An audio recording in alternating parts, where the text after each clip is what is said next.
আসসালামু আলাইকুম রহমতুল্লাহি বারাকাত। আরও অন্য অন্য মোবাইলের মাধ্যমে দেখলাম যে নারী পুরুষরা লঞ্চের থেকে আর এক লঞ্চে ফাল দিয়ে নামে যায়। কতটা সাহস মানুষের! ঠিক আছে, মানুষের জন্য মানুষ অনেকটা সহজ ভাবে, কিন্তু ওইগুলাই অসহজের জিনিস, সহজ ভাবা যাবে না। সুন্দরভাবে পরিবেশ করে চলাফেরা করতে হবে।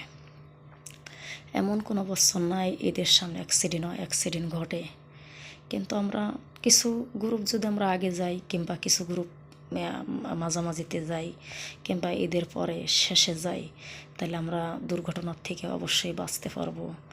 আমাদের প্রতি আল্লাহ রহমত নাজিল করবে যে মুমিন বান্দাবান্দিরা অবশ্যই আল্লাহর দিক চেয়ে আছে, কিংবা নিয়মকানুন শৃঙ্খলা বাইসে ওইটা চলতেছে, আল্লাহ খোদারে বেশি মানতেছে, তাইলে আল্লাহ অবশ্যই মানুষ জাতির ভিতরে রহমতের বাণী ঢেলে দেবে। আর এই রহমতের বাণী ঢেলে দেওয়া মানেই শয়তানের থেকে, আক্রমণ করার থেকে আমরা অনেকটাই নাজাত পাবো।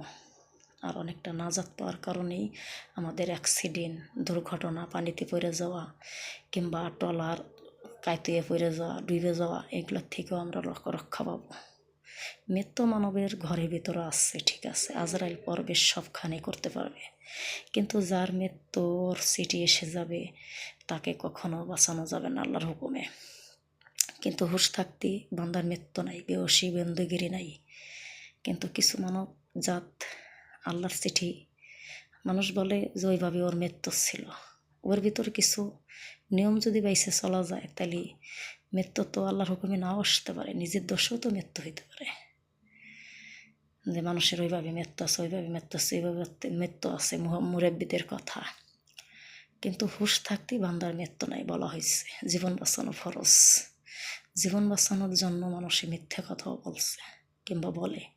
তা জীবন বাঁচানো ফরজ মানেই তো যে হুঁশ থাকতেই বান্দার মৃত্যু নেই। আমরা যদি একটু হুঁশ হয়ে চলি, তাহলে আমাদের ধ্বংস করতে পারবে না শয়তানে।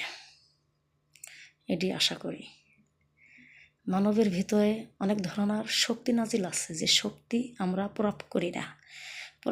যে মানুষ যদি বা উপায় ফালাই দিয়ে আমরা যদি লা ইলাহা ইল্লাল্লাহ মুহাম্মাদুর রাসূলুল্লাহ সাল্লাল্লাহু আলাইহি সাল্লাম কালেমা জিকির করতে করতে, আল্লাহ জিকির করতে করতে, আল্লাহ জিকিরের কোনো তো শেষ নেই, অভাব নেই।